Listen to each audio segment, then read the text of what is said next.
What was a project that dropped in February 2022 that has a good amount of organic buzz that doesn't seem overhyped with a fair price? Or what about an NFT PFP community that reveals their mint revenue breakdown? So let's talk about Starcatchers. What is up, NFT explorers? Mike Damazo here to help you navigate through the metaverse as your no-shill resource.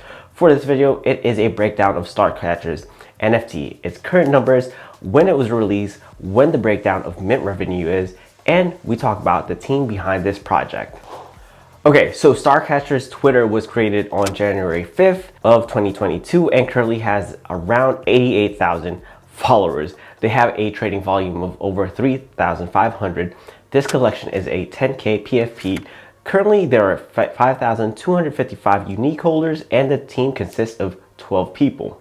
The mint date was 2/22/22 with a price of 0.111 ETH or about $290. Its current floor price right now is 0.62, so that's about $600 as of the time of this recording.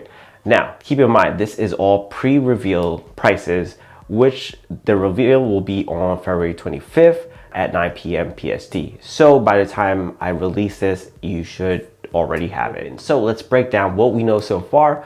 Full disclosure though, I do not hold any Starcatchers and I've talked about the artist before, interacting with him through Twitter, and I'll talk about the art later. A couple of partnerships they did have was to invite others from different communities. So some of those communities was Robotos, Ghosts, Cool Cats, Little Lemons, Wonder Pals, and other NFT communities where, as mentioned, they raffled off whitelist spots. I do like that because they're showing that they know which communities to go after, who has the most active ones, and getting into whitelist spots isn't like playing Hunger Games of some sort.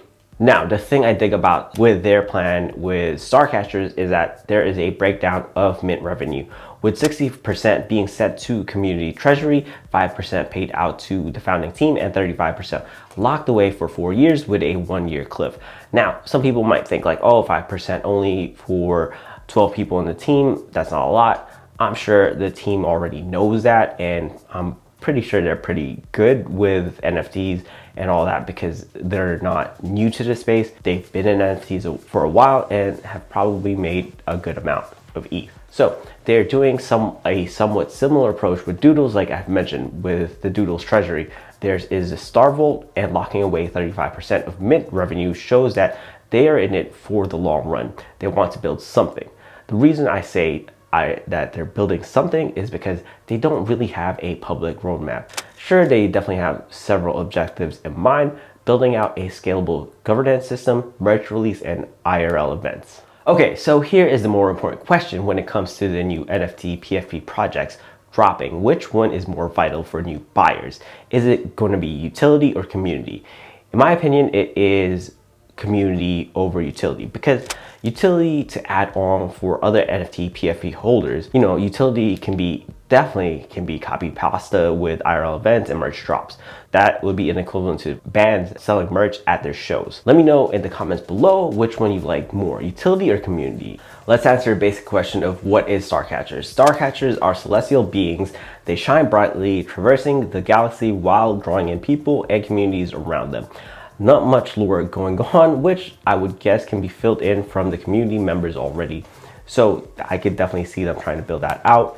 Maybe even a comic book, just because that seems to be the route for most people. Or maybe not, now that they're watching this and trying to think of a game plan of like, okay, this has been done before, let's not do that. What would be our mix? Overall, their website design is clean. I do wish there was more lore or even a detailed objective like a Medium post to give it some insight about Starcatchers. Also, now that they have sold out, their Discord is still closed. So hopefully it is going to be open later on, and it's actually open once this video is posted. So let's talk about the team. Dez is the visionary with a guided roadmap that he has plans for with this project. Butrick is the main artist. So Butrick has done derivative work before, and I'm familiar with Butrick because of Doodles. A couple of Butrick's works are Squiggle Apes, What Art, Butrick 2021 collection, Ceramic Beings, and now Starcatchers. So as I mentioned, I've DM'd Butrick before. We talk. I can't believe I missed this one. I mean, it just goes to show you I have a main job and I do this on the side. So anyways, Maurice runs the operation, business developments, and partnership. Rovi is the front end dude, so that is the core team, and they have also added others for business development, community manager, graphic artist, creative development, system and operations, as well as more marketing and partnerships. Also, definitely a shout out for community managers that's there in the Discord, or even, you know, just advocating the voice of that PFP project or that NFT project in particular. Now, I think the name is catchy. Well, it is catchy. Starcatchers, like on some weekend I'm a star boy vibes. The art is clean, very simple. With the lines, it's got a hint of flat color aesthetics, and the lines are thick. It does stand out that it isn't an animal theme, and you can play off star themes easily. The team is docs with Dez, Maurice, Allison, and Mustache Dave. So I do like the project. I support it because of Butrick. However, as mentioned earlier, I have no position. I don't hold any NFTs from Starcatchers, and will keep a close eye on it, and maybe purchasing one on secondary later on. You know, they'll most likely include a 3D version of Starcatchers later on, or even buy up some land in the sandbox. Or Sandbox might reach out to them and be like, hey, we reserve land for you. I'm not really sure, because that was something they were doing, Sandbox was doing last year, and there's a lot more projects this time. So it's definitely one that might happen. I'm not even sure. What we could actually do would be dope to see is if Starcatchers opens up a billboard near, like has a billboard near Hollywood Walk of Fame. It would be very meta. Starcatchers, Walk of Fame, stars. Anyways, Starcatchers is one to keep an eye on, and has me wondering if the price will hold up and rise, or will it face post-reveal drop in floors? Let me know what you think. Gently tap that thumbs up for this video, because it is good luck on getting on whitelist. Sign off in the comments below what you think of Starcatchers. Should I add it to the collection? You know what, maybe I'll even start a new wallet as a community one and buy one NFT from different projects covered in this channel. Don't forget to subscribe and turn the notifications on for in-depth reviews of NFTs. Watch the next video about NFT projects, tools, and trends. Stay legendary, and I'll see you in the metaverse.